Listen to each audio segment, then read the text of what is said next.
Nós sabemos, né, Mariane, que as mulheres carregam muitas coisas aí, Sim. né?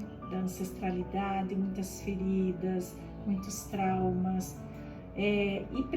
coisas que precisam ser curadas, né? Como tantas vezes você já me falou, precisamos quebrar as correntes, né? Isso. Para que os nossos descendentes tenham chances melhores de vida mais plena, mais feliz, né? Perfeito. E o que é a visão sistêmica? O que é, primeiramente, né, para que as pessoas lá de casa entendam, o que é a visão sistêmica? Que você trabalha, né, Sim. pela visão sistêmica. Isso. A constelação familiar, né, muitas pessoas confundem, às vezes acham que ela é uma religião, ou que ela é uma terapia, mas ela é uma filosofia de vida que busca ajudar as pessoas nos seus problemas da vida e para isso ajuda a desenvolver a visão sistêmica, que é esse olhar para as pessoas, olhar para o indivíduo não como alguém sozinho, mas alguém que faz parte de algo muito maior, de sistemas. Então, todos nós fazemos parte de uma família, fazemos parte de uma sociedade, de uma cultura, de um campo profissional, e que dentro de nós existem padrões que não são necessariamente nossos individuais, mas são repetições de coisas do sistema. Tem repetições, padrões que são positivos, que levam a vida para frente, mas tem padrões que a gente vem repetindo, que deixam a nossa vida estagnada, bloqueada, que não permite que a gente consiga realmente prosperar na maneira mais ampla da palavra prosperidade, não só dinheiro, mas como um todo. Então a visão sistêmica olha para você, por exemplo, quando eu te olho aqui, eu vejo que tem um pai, tem uma mãe, tem avós, tem bisavós, tem uma história, tem muita coisa que te envolve para que você hoje pense, né, se manifeste e haja da forma que faz. É isso a visão sistêmica. E qual é a contribuição que essa visão sistêmica pode trazer para a vida dessa mulher que, como eu citei no início, é multifacetada, né, Sim. Mariane? Nós somos mães, irmãs, algumas avós, né? É tia, é profissional, é tudo em uma só, né? É esposa, namorada, companheira, amiga. Então, essa mulher multifacetada, né? Nós sabemos que é complicado, né? Que não é muito fácil dar conta de tudo. E qual é a contribuição, então, da visão sistêmica para a vida dessa mulher? Sim, nós vivemos equilibrando os pratos, mas a visão sistêmica ajuda a gente, então, a equilibrar isso sem se perder de nós mesmas. Porque o que acontece, muitas vezes, é que a mulher se perde. Ela já não mais nem sabe quem ela é, o que ela gosta, o que ela quer. Ela não consegue mais se reconhecer diante de todas essas demandas que você mesma já falou. Então ela acha que ela é mãe, ela acha que ela é esposa, ela acha que ela é profissional, e na verdade tudo isso são funções que ela desenvolve, mas ela não é nada disso. E ela acaba por não tendo, né, uma percepção de quem ela é realmente, ela se identifica com os papéis. E se perde. Então, a constelação familiar, com a visão sistêmica, ajuda ela a ir lá e se resgatar. Qual é a tua essência? O que te faz bem? Quem é você realmente? Onde está a tua alma? Exatamente. Você sabe que você me lembrou aqui, até já comentei aqui, uma conversa que eu tive com o Padre Adriano um tempo atrás, né? Sim, aconteceu, por acaso, a gente se encontrou ali no laboratório Correio Moraes, e eu estava bem aborrecida, né? E ele perguntou para mim o que você tem. Eu falei, eu não tô bem. Daí ele começou a conversar. E ele, como bom psicólogo, ele foi conversando. E ele foi perguntando dos filhos e tal. E ele chegou numa conclusão e falou assim, você está vivendo a síndrome do ninho vazio. E a síndrome do ninho vazio nada é mais do que você dedicar uma vida inteira para os filhos, né? E de repente os filhos crescem, saem de casa, têm a liberdade deles, a vida deles, e fica aquela lacuna. Exatamente. Né? Então, nisso a gente é exatamente isso, né? Você assume uma função que se torna a tua vida. Né? Você se identifica com aquilo. Mas aquilo também, tanto no profissional também acontece isso. Um dia ou outro você vai se aposentar, né? E você vai ter que achar outro sentido. E o que ele aconselhou para mim?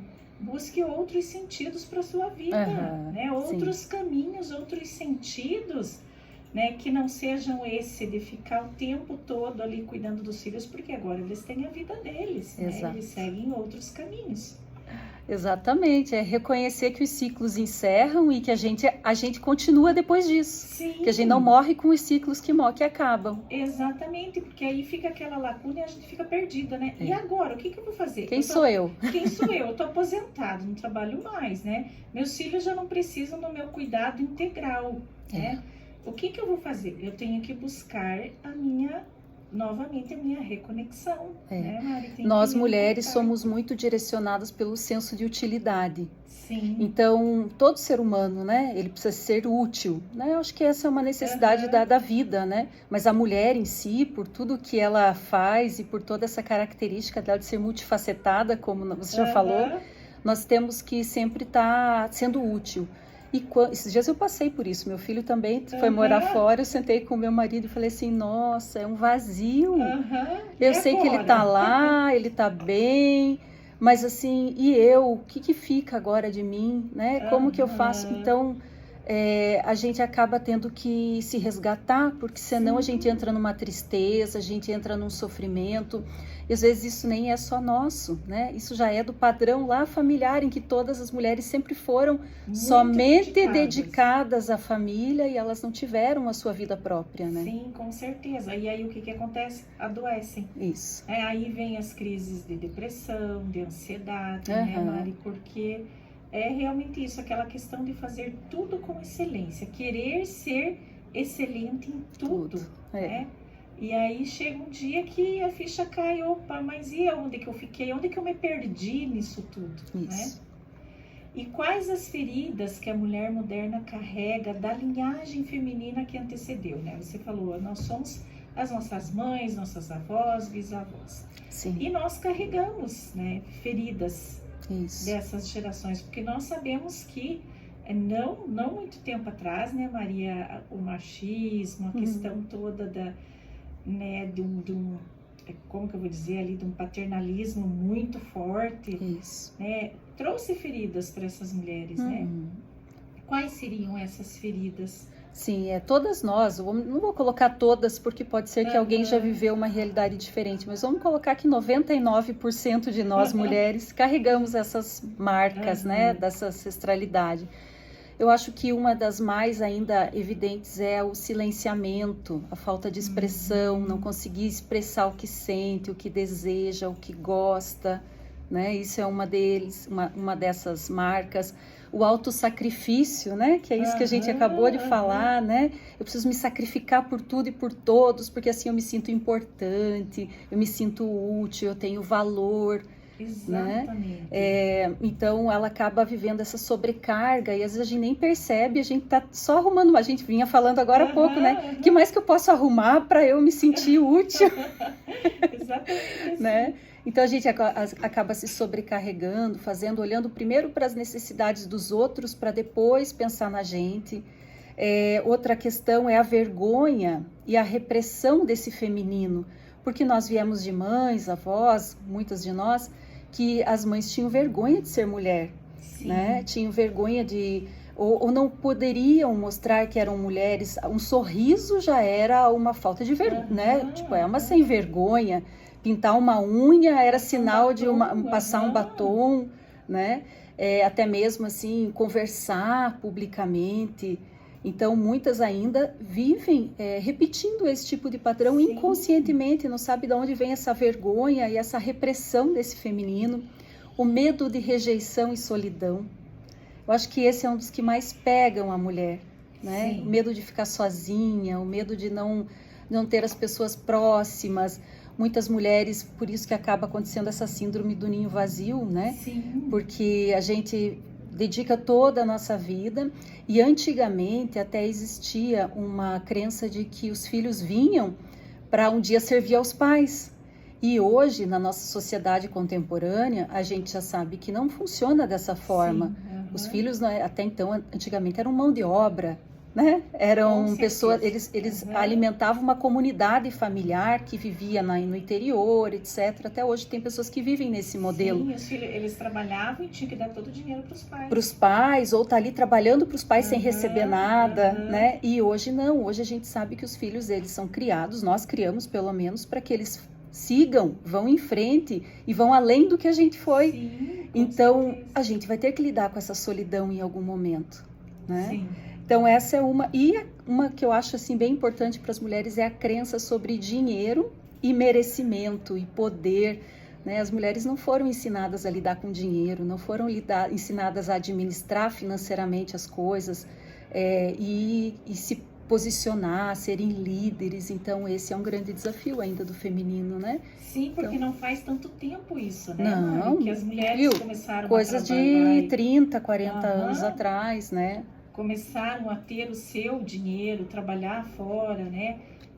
Isso não é coisa de muito longe, não, gente. É. E não indo muito longe também, a gente sabe aí de algumas histórias de pais que não deixavam as filhas nem cortar os cabelos, né? E aí, essas mulheres, elas cresceram assim, dominadas, né, Isso. Mari?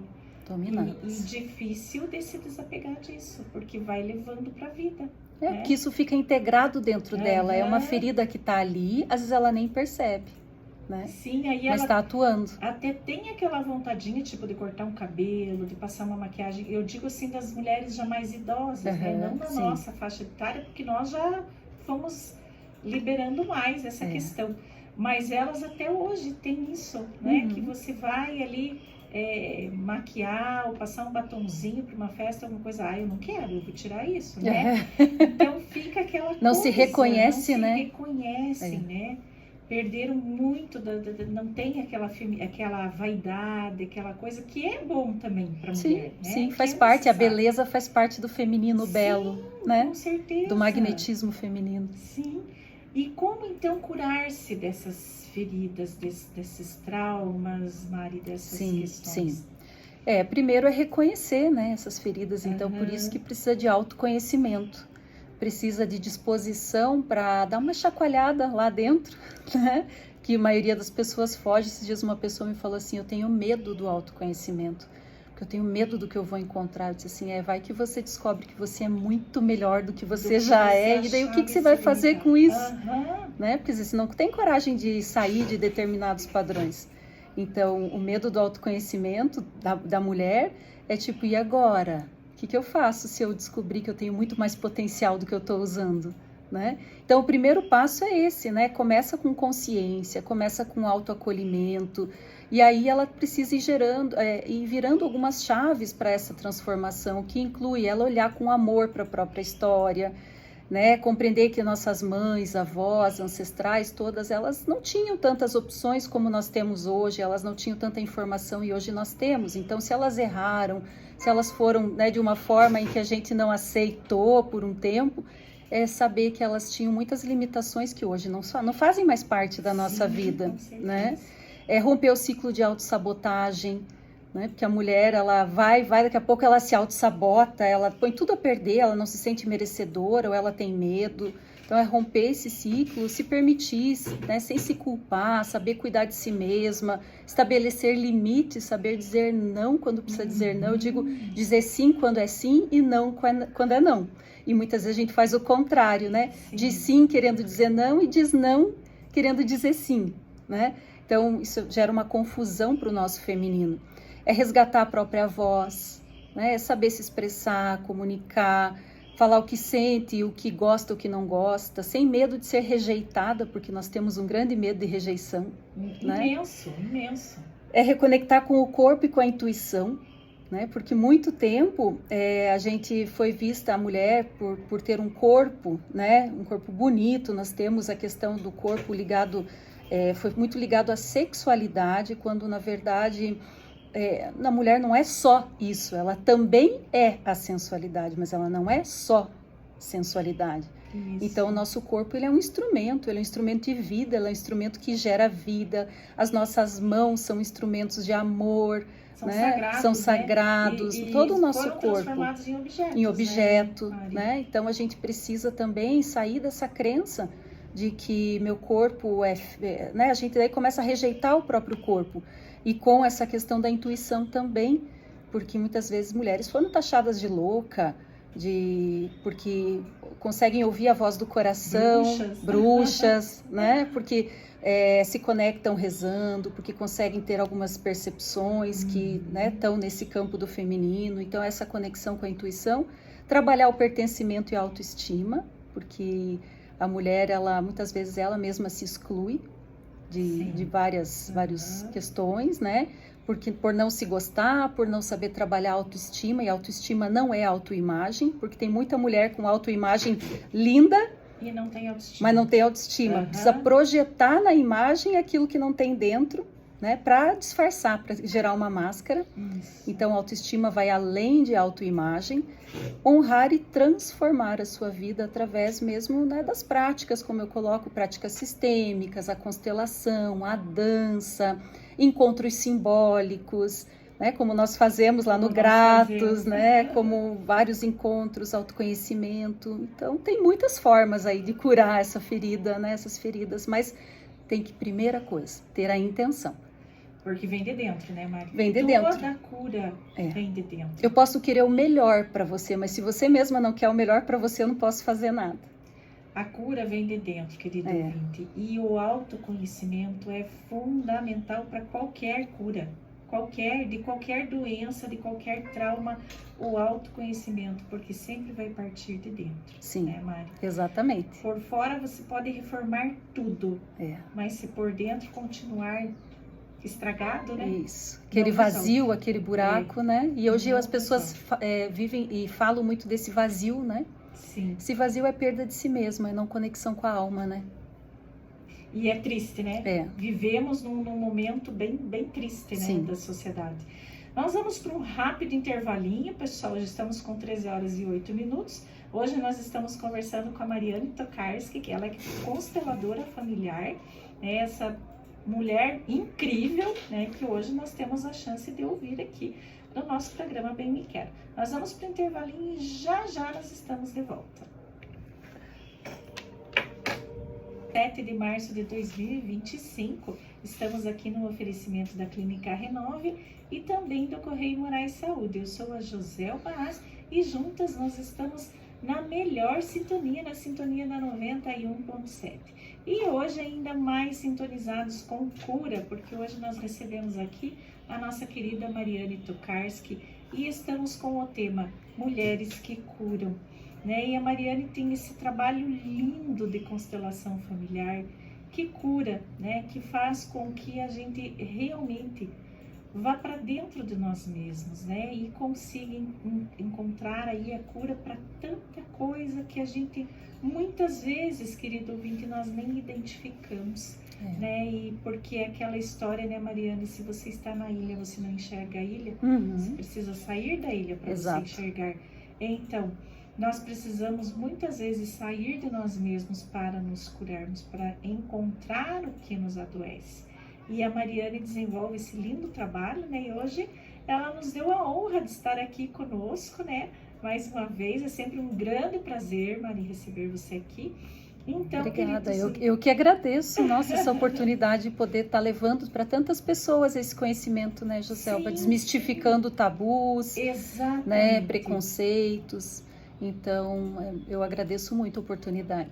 Que bom, nós ficamos muito felizes. E durante todo esse mês de março, Maria, eu quero trazer vários assuntos, assim, sabe? Maravilha. Então, já conversei com a Ariane também, que vem aqui falar um pouco sobre tabus também, sobre coisas assim. E isso tudo é muito importante, né? É voz e vez para as mulheres, para o feminino.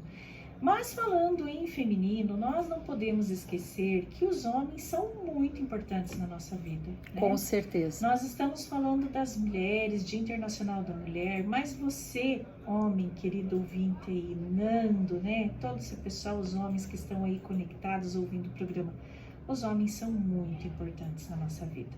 Né? Afinal, nós não viemos só de mulheres, nós viemos de um casal, de um homem e uma mulher. Né? Então, jamais nós podemos negligenciar, né, Mari, ou querer simplesmente tomar a frente de tudo e tomar conta de um papel, às vezes que muitas vezes não é nosso, que é do homem, porque cada um tem o seu papel, né, Mari?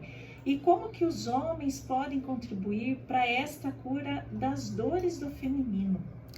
É muito importante que você falou, Joselba, a questão da integração entre homens e mulheres e não competição ou dominação, né? Porque nós viemos de histórias de dominação, né? E aí a mulher, por tanto tempo, né, viver nesse padrão de dominação, ela começou a desenvolver um padrão de competição.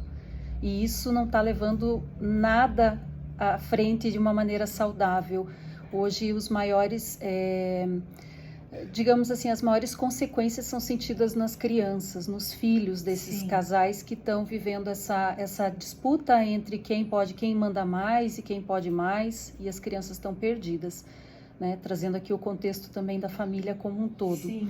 Mas o que os homens podem ajudar é, primeiro, eles também se permitindo curar suas feridas, porque eles também vêm de padrões, né, muito duros, rígidos, em que o homem não poderia demonstrar nenhum tipo de afeto, sentimento, que isso seria um homem fraco, né? Então, o homem precisa curar essas feridas do masculino, porque senão ele nunca vai entender as feridas do feminino, ele sempre vai achar que é mimimi, que é besteira, né? Ele vai continuar propagando um padrão machista, ele não reconhece nem, às vezes esse homem, ele não reconhece nem a sacralidade da sua mãe, né? A divindade, eu falo assim divindade, sacralidade, porque é de onde vem a vida, né?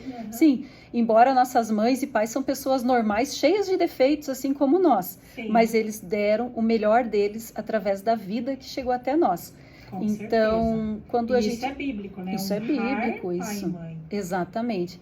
Então, quando um homem ele começa também a se flexibilizar, a se entender, se dando o direito de olhar para as suas emoções, para os seus sentimentos, para as suas dores que ele foi ensinado a reprimir, né? Ele vai se tornando um bom parceiro para o feminino. Ele vai se tornando uma pessoa que apoia o feminino, que apoia até a autonomia desse feminino. Que eu tenho isso em casa, só posso agradecer, né? Porque eu tenho um relacionamento que hoje eu precisei de muita cura também, né? E meu marido também, para hoje a gente poder se olhar e se reconhecer nas nossas diferenças, mas com muito respeito e apoio mútuo. Então, isso é uma coisa que o homem pode fazer, né? Então, ele precisa curar a sua própria masculinidade, ele precisa ser um bom parceiro na jornada, reconhecendo seu lugar dentro de casa, no lar, sua função também, né? Ele não é um agente externo, ele vive dentro desse lar, ele tem responsabilidade sobre os filhos, ele tem responsabilidade também no bem-estar da mulher, né? E apoiar reconhecer assim também que muitos privilégios do masculino que tinha-se, por exemplo, chegar e simplesmente não tem nada a ver com a casa. Hoje a mulher também passa o dia inteiro fora, né? Então, assim, se ajudar nessa questão da rotina doméstica, na divisão de funções, tudo isso é muito importante, né? Para que esse feminino e esse masculino se integrem e saiam desse padrão que está bem destrutivo, que é de competição. Tem muito homem e mulher vivendo juntos como inimigos, né? Com certeza. E isso também, né, como você falou, os homens também precisam se curar, né, Mari? Porque se nós somos resultados aí das gerações que nos precederam, os homens também. Com certeza. Né, desses comportamentos anteriores aí, dessas gerações antecedentes, que também eram dominadoras e tudo, né? E como você dizia, o homem não chora, né? Aquela questão machista.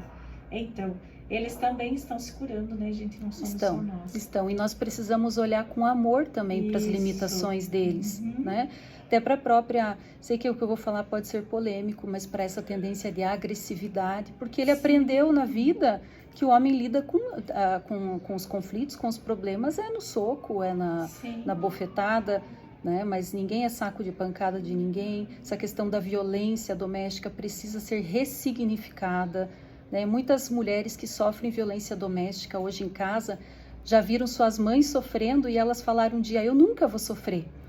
E elas se envolvem com homens com o mesmo padrão do pai, Então, tem muita cura que precisa acontecer aí Nossa, nesse entendimento sobre a vida, sabe? Muita coisa. E como que a relação com a mãe interfere no feminino, Mari? Porque a gente ouve tantas pessoas falarem, ai, minha mãe nunca me deu amor, minha mãe nunca me abraçou, minha mãe nunca conversou comigo, né? Minha mãe não tratava desses assuntos comigo. A gente ouve muito isso, né, Mari? Sim.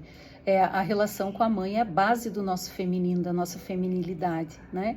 Então, ela influencia diretamente a nossa autoestima, a forma que a gente se relaciona, inclusive com os homens, porque a mãe é a relação mais íntima que nós já tivemos e vamos ter na vida, né? Nós viemos do ventre de uma mulher.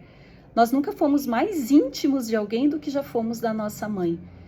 Se depois disso ela não soube como cuidar, se ela não teve condições de cuidar, ou se ela não tinha afetividade o suficiente para dar amor, carinho, tudo isso que uma criança precisa, nutrição, mas ela foi o ser que emprestou o próprio corpo para a gente chegar até aqui.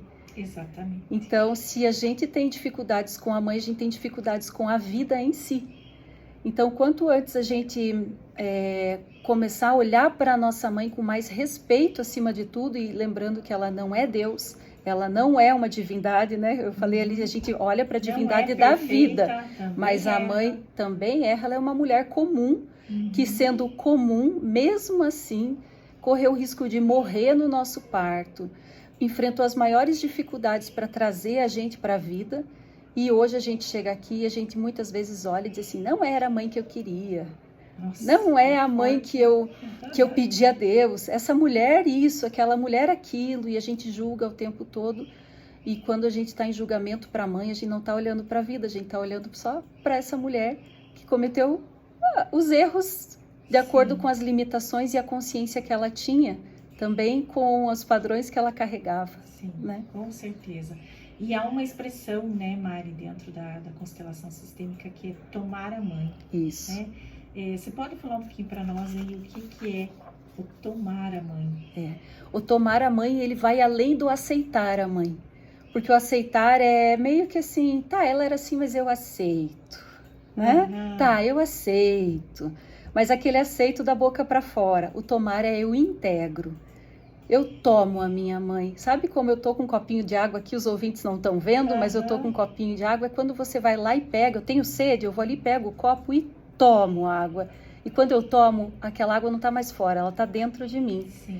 Então, quando eu tomo a mãe, também a gente fala em tomar o pai, é quando a gente diz assim, eu não tenho mais ressalva nenhuma. Esses são os meus pais, com tudo o que aconteceu, com o belo e com o horrendo, com o bom e com o mal, com o fácil e com o difícil. Esses são os meus pais e eu tomo a minha força. E agora eu faço uma nova história com a força da vida que veio deles. O que eles fizeram como pessoas, os erros, né, o que a vida fez com eles, isso não é mais meu, isso é deles. Porque quando a gente não toma nossos pais, a gente fica repetindo, julgando e repetindo os padrões deles sem perceber. Nossa, perfeito. E qual é o papel, né? Nós falamos aqui de mãe, mas nós sabemos que também temos a avó, né? A bisavó. E qual que é o papel? Eu ouvi falar que a avó materna tem um papel maior que a avó paterna. Eu acho que não é bem assim, né, não vamos dizer que uma é mais importante do que a outra, porque quando a gente fala em sistema familiar, todos têm o seu lugar e todos têm a sua importância. Mas é que a avó materna, ela é o elo do fluxo da vida passado através de ventre para ventre. Sim. Né? Então nós viemos, principalmente para nós mulheres, nós viemos do ventre da nossa mãe, que veio do ventre da nossa avó, que veio do ventre da nossa bisavó materna. Então assim, é uma linha direta da vida. Sim. E quando nossa mãe está se desenvolvendo lá no ventre da nossa avó materna, os seus óvulos já estão todos desenvolvidos no úterozinho da nossa mãe, que está lá dentro da nossa avó. Então, a gente sabe que existe a genética, mas nós estamos cada vez mais conscientes que existe uma epigenética, que é a influência das nossas emoções e dos fatos que acontecem, que geram dentro do nosso campo mórfico, eu não vou entrar aqui em questões muito, né? Mas que geram informações. Então, há muitas informações de como a nossa avó já se sentiu lá na gestação da nossa mãe já ficaram guardados no óvulo que hoje nós somos, que foi usado para gerar a nossa vida. Então, a ligação com a avó materna é isso. E a avó materna, ela também tem aquela questão da transmissão de padrões e crenças, é mais forte, né? Quando tem mais convivência também. Também tem a questão que ela é uma guardiã, muitas vezes, das tradições, né? A comida da avó. Não que a gente não possa ter isso com a avó paterna, mas geralmente com a materna, porque geralmente a mãe puxa mais a família toda para o lado da mãe dela, se existe harmonia nessa relação. Sim. Se não existe, aí a gente vai sofrer as percepções dos conflitos vivenciados com as nossas, entre mãe e avó, que nós também carregamos inconscientemente sem perceber. Olha só que interessante. E as crenças limitantes? Mari, como livrar-se das crenças limitantes? Então, o que são crenças limitantes no primeiro momento, né? É importante esclarecer, né? Então, elas são convicções, elas são aquilo que a gente acredita piamente, né? E que isso restringe o nosso potencial, influencia negativamente pensamentos, emoções e comportamentos. Então, elas podem se originar de experiências passadas, né? Da educação, das influências culturais, e elas vão moldando a maneira como a gente percebe a nós mesmos e o mundo ao nosso redor. Então, para se livrar, né, como que a gente sai disso? É autoconhecimento, que nós já falamos, né? Porque a gente precisa refletir sobre as nossas atitudes, os padrões de pensamento. A gente tem que se perguntar quais pensamentos recorrentes me impedem de avançar. Por que eu tenho que me apegar a isso? Às vezes a gente acha eu não mereço, isso não é para mim. A gente tem várias crenças, né? Isso aqui é só para homem, ou aquilo é só para rico, né? A gente não percebe que nós estamos com algumas crenças aqui que nos impedem de experimentar e tentar. Mas não, eu já me limito porque eu já acredito que isso não é para mim. Sim. Eu falo aqui da questão até comunicação. Muita gente não comunica, não levanta para falar, para colocar, porque diz, não, eu não sei falar. Sim. Poxa, falar todo mundo sabe. Todo mundo sabe. Eu não sei fazer tal coisa. Vamos aprender, né? Então, o autoconhecimento vai mostrando que nós temos muito mais potencialidades do que a gente imagina e reconhece em nós. Com certeza. E a questão também, né, para a gente ficar prestando atenção como que a gente lida com os feedbacks dos outros, porque às vezes a gente está dando, né, para os outros mais poder de reforçar nossas crenças limitantes. De repente, assim, vou falar até aqui algo pessoal. Quando eu comecei a falar em rádio, quando eu comecei a fazer alguns vídeos, produzir conteúdo, eu ouvia muita brincadeirinha. Ai, que metida, né? Mas isso... Ai, que blogueira, ai, que isso, que aquilo. E se eu tivesse parada nessa crença limitante de que eu não posso fazer isso e que isso realmente está incomodando as pessoas, eu não teria desenvolvido nada do trabalho que eu já desenvolvi hoje e que eu recebo, assim, tanto agradecimento por isso, né? Mesma coisa a você, né, Joselba? Então, a gente precisa se libertar dessas crenças limitantes porque isso não leva nada para frente e muitas delas são passadas da nossa família para nós mesmos, né? Já foram ouvidas lá na infância. Então, é autoconhecimento mesmo, para se libertar.